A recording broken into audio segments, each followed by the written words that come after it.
Hey Pat, Wade here, just giving you a call to see how things are going after cold Friday and Saturday night here. I know you and your team are out assessing a lot of frost damage. What are you seeing, and what's your take so far, 3-4 days after the extreme cold?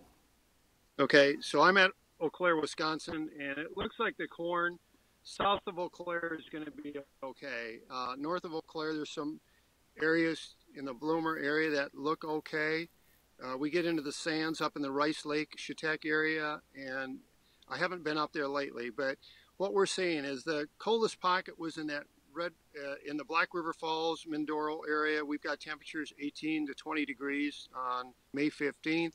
Now, as you move north towards Eau Claire, temperatures 22 to 24, 25 degrees. And then as you go north of Eau Claire again, the New Auburn, Chautauqua, Rice Lake area, back down into the 22-degree area. So extremely cold temperatures then. What I'm seeing with corn now, we've got a quarter of an inch to maybe 3/8 of an inch of new growth on plants that were flattened completely to the ground.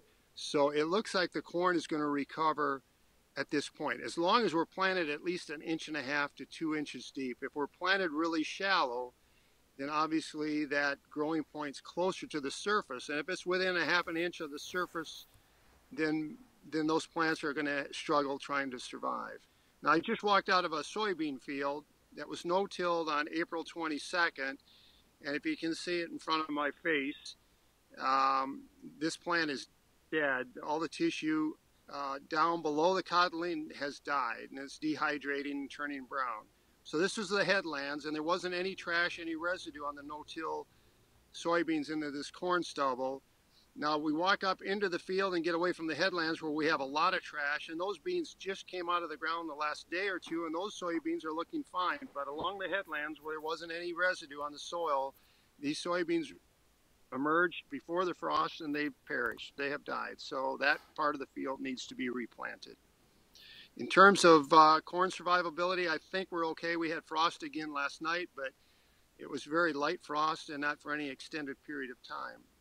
The frost we had on May 15th, that Sunday morning, it was for at least a 2-hour period, and temperatures 22, 24, 25 degrees is going to cause a lot of damage.